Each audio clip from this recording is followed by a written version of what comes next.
तो स्वागत है आपका हॉटस्पॉट में। और इंडिया वर्सेस इंग्लैंड जो तीसरा टेस्ट मैच चल रहा है, उस मैच में अभी तक प्रॉपर टेस्ट क्रिकेट ही खेली जा रही थी। तीन तीन रन 2.5 रन पर ओवर का दिन जा रहा था। पूरा सेशन जो है वो ऐसे ही चल रहा था। टिपिकल टेस्ट क्रिकेट जहाँ पे आपको खड़े रहना है, रेजिस्टेंस दिखानी है। उस बीच में इंडिया की पारी ख़त्म होती है और लास्ट के 6 मिनट में इंग्लैंड जो है वो बैटिंग करने आता है। आइडियली 2 ओवर होने चाहिए थे, बट वहाँ पे इंग्लैंड ने अपनी स्ट्रेटजीज लगाई और बुमराह का जो पहला ओवर था वहीं पे मैच ख़त्म हुआ। बट उस पहले ओवर में बहुत कुछ हुआ जिसने इस टेस्ट मैच में कम से कम एक स्पार्क जो मिसिंग था वो तो ला कर के सामने रख दिया है। आज इंडिया की जो इनिंग शुरू हुई वो 145 पे 3 से शुरू हुई और इंडिया कहीं ना कहीं नीचे लगा हुआ था इस टेस्ट मैच में।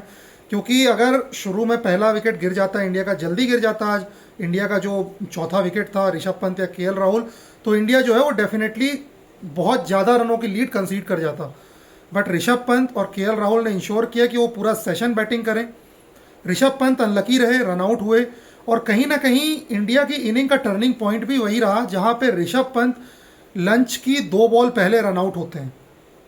अगर ऋषभ पंत रनआउट नहीं होते तो शायद इंडिया जो है वो अभी इस मोमेंट में कम से कम 100 रन की लीड पे होता।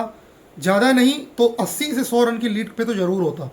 तो मुझे लगता है कि इंडिया की इनिंग में जो टर्निंग पॉइंट आया वो आया ऋषभ पंत के रनआउट से। बहरहाल उसके बाद केएल राहुल ने अपना 100 पूरा किया। रविंद्र जडेजा की सीरीज़ की लगातार तीसरी 50, उन्होंने बहुत अच्छी बल्लेबाजी करी। और कहीं ना कहीं टीम मैनेजमेंट का ये जो कॉल था नंबर 8 तक बैटिंग कराने का, उसको एटलीस्ट अभी तक तो सही साबित किया है। क्योंकि नीतीश रेड्डी ने भी अच्छी पार्टनरशिप लगाई रविंद्र जडेजा के साथ, 30 रन उन्होंने बनाए और टाइम बिताया। सबसे बड़ी चीज़ है कि इस टेस्ट मैच में जो सबसे बड़ा फैक्टर होगा वो टाइम का होगा। तो टाइम जो उन्होंने स्पेंड किया रविंद्र जडेजा के साथ क्रीज पे नीतीश कुमार रेड्डी ने, वो बहुत इंपॉर्टेंट था। उसके बाद वॉशिंगटन सुंदर जो 8 नंबर पे आए, उन्होंने 25 रनों की एक शानदार पारी खेली।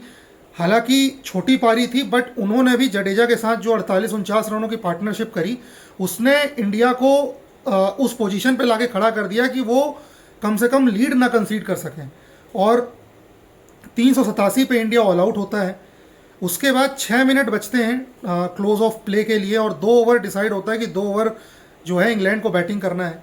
बट उस 2 ओवर को इंग्लैंड ने 1 ओवर में तब्दील कर दिया क्योंकि जसप्रीत बुमराह जो हैं उन्होंने बॉल थामी और सामने जो क्रॉली उनके ओपनिंग बैट्समैन थे उन्होंने अपनी टैक्टिक्स लगाई। पहले उन्होंने साइड स्क्रीन का हवाला दिया कि साइड स्क्रीन में हलचल हो रही है। उसके बाद उन्होंने अपने फिजियो को बुला लिया और बहुत ज़्यादा हीटेड और आर्ग्यूमेंट्स जो हैं वो कप्तान केएल राहुल, रविंद्र जडेजा, मोहम्मद सिराज और जैक क्रॉली, बेन डकेट के साथ जो है वो एक्सचेंज की गई। बहरहाल अभी मैच जो है वो बराबरी पे खड़ा हुआ है। दोनों टीमों में से कौन आगे है ये बता पाना बहुत मुश्किल है। और कहीं ना कहीं एक परफेक्ट टेस्ट मैच की जो निशानी होती है कि तीसरे दिन पे आप ये ना बता पाओ कि कौन सी टीम आगे है, वही एक परफेक्ट टेस्ट मैच होता है। तो कल का दिन जो है वो इंडिया के लिए बहुत इंपॉर्टेंट है और कहीं ना कहीं इंग्लैंड की सोच के लिए, क्योंकि बेसबॉल जो है वो इंग्लैंड की सोच है और इंग्लैंड जो है वो कहीं ना कहीं नतीजे के लिए जाएगा इस मैच में। तो क्या इंडिया जो है वो इंग्लैंड के अटैक को रोक पाएगा या इंग्लैंड जो है वो डिफेंसिव खेलेगा जैसा उन्होंने पहली इनिंग में खेला। बहुत इंटरेस्टिंग होगा कल का दिन, जहां पे डिसाइड हो सकता है कि कौन सी टीम जो है वो आगे निकल सकती है।